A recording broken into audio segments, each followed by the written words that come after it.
guys, good morning. Since long weekend ngayon, ay nagge-general cleaning kami ni Habi. From changing the curtain, cleaning the electric fan, and kung ano pang pwede, nililinis yung mga ibabaw, ganyan. Pero since nauna si Habi magising, ayan, nalinis na niya yung dalawa naming electric fan. Tapos, ngayon naman ay lilinisin naman ang aircon. So, kung every month ay may long weekend, every month din ang paglilinis ng appliances. Mamaya papalitan naman natin yung curtain. Hi, Nala! Hi! Hi! Say hi! Dahil sa Friday ay may gala si Bube, ngayon siya ang nakatoka na mag hand wash ng panty at brief.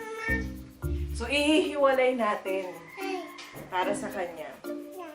Yan, hahanapin natin. Medyo malalim yung pagdidig kasi nasa ilalim. Dahil ang paglalaban namin ay every Thursday at Friday. Kaya naman 2 araw kasi yung tubig dito sa village namin ay napuputol kapag 1 o'clock. Late na din kami magising kaya late na rin nakakapaglaba. Kasi si Janela, mga 10 o'clock na siya nagigising. Kaya yun, 2 araw ako naglalaba. The perks, pag may gala si Daddy, siya ang mag-hand wash ng panty and brief. Like na like ko yun. Ayan, ang next agenda natin ay lalabhan natin yung curtain. Katulad nga na sinabi ko kanina, iisa lang yan, walang pampalit. So, isasalang na natin para mamayang gabi, ilalagay na natin siya. Wow! O, yan ang mga gawain. Ooh! Good job, Daddy!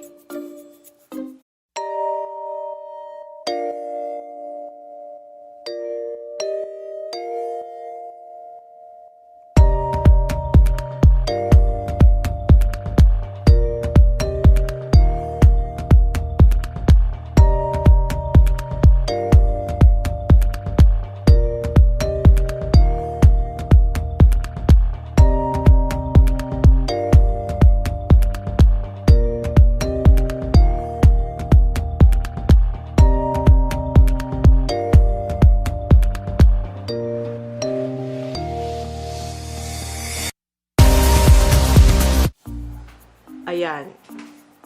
Sunod naman ay yung sa bedroom namin na cortina.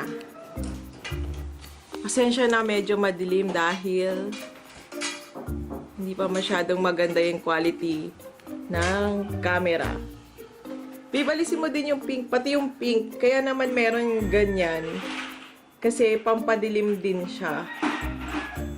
Kasi kahit blackout na yung cortina namin, may pumapasok pa rin na araw. Si Janela yung maingay.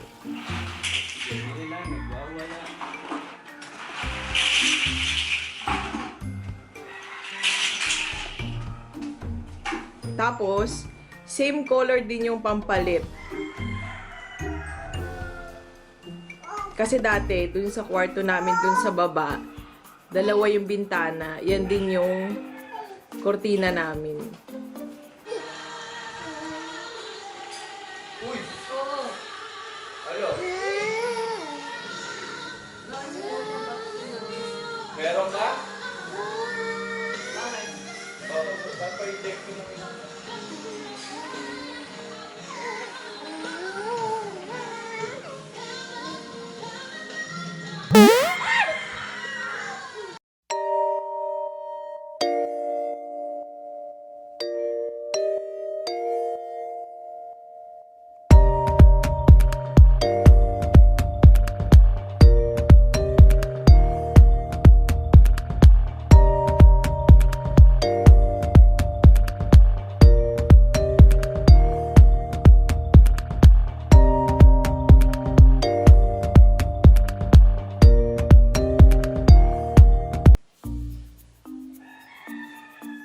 naman, habang si Daddy ay naglalabas sa labas, ako naman ay mamamalaan siya ng uniform ni Hubby.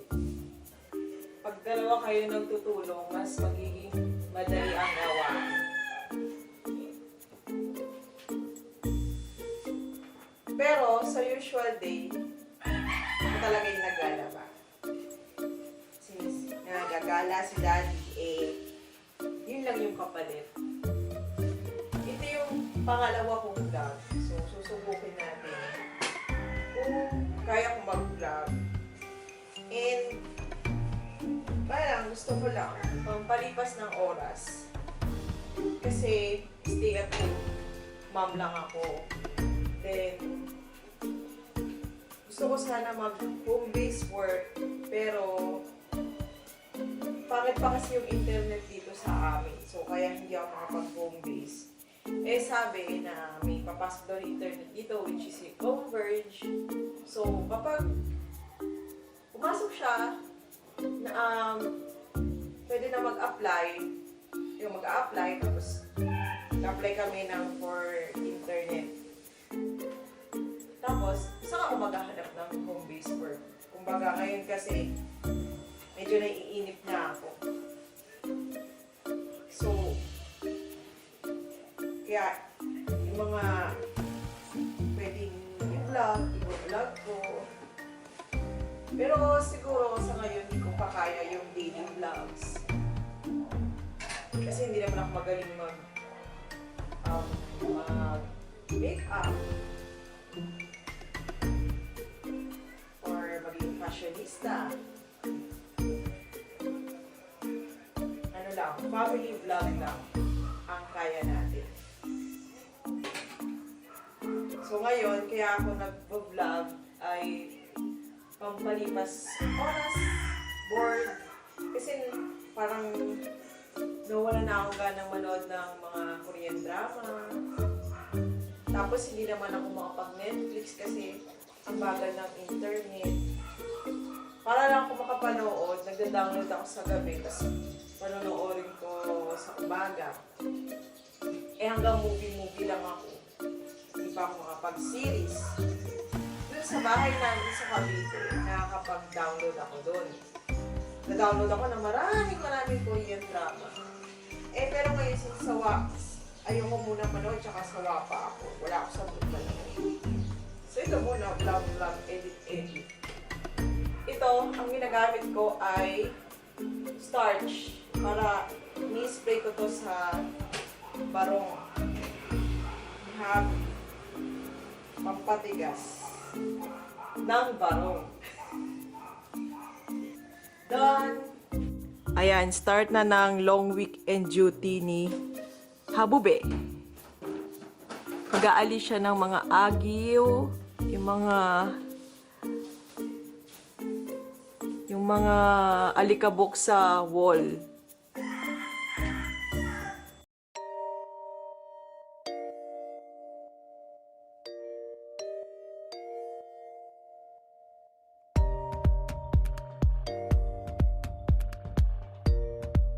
Bet na bet ko ang long weekend dahil nga nakakapaglinis. Kasi pag weekend lang, syempre maraming ginagawa. Pero yung cortina, monthly naman yan na papalitan.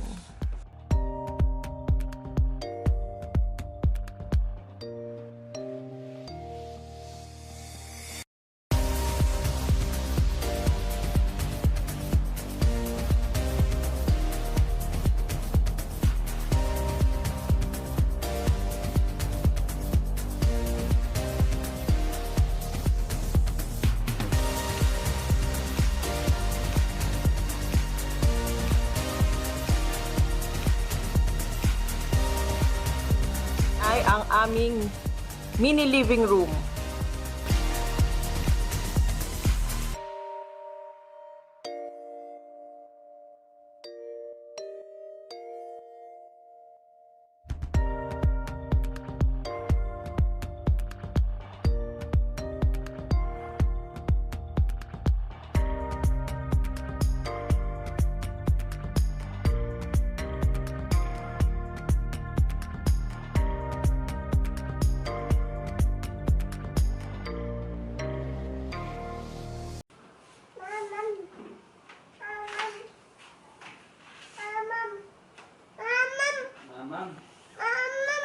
Break time!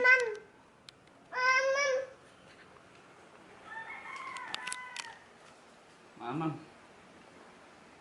No, no, no, no, no. No, Nella! No, my love. Ano, mama?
Ngayon, mag-start na kami mag-wax ng floor.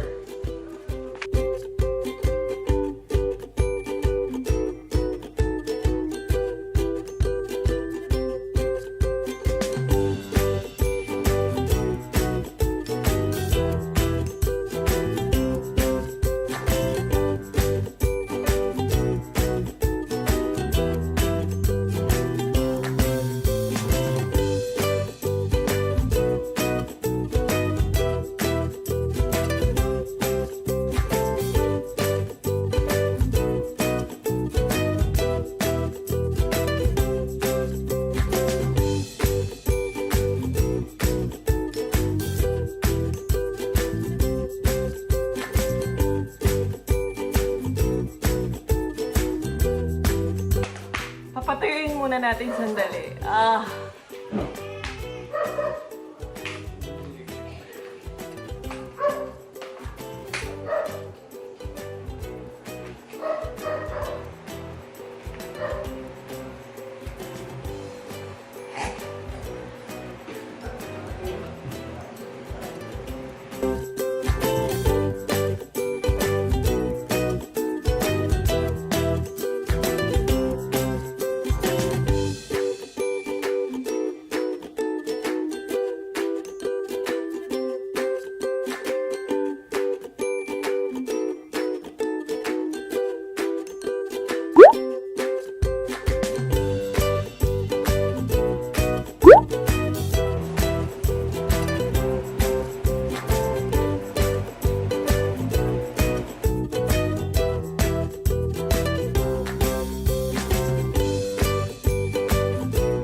Daddy.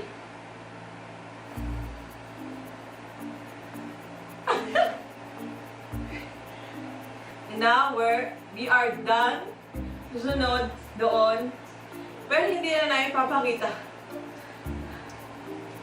Pagod ako.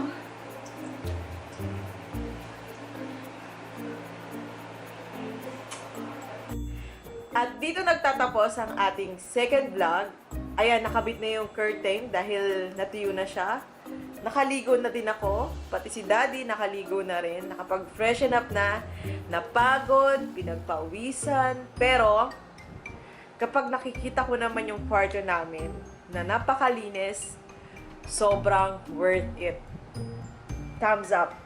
Good job sa amin. Lalo na kay Hubby.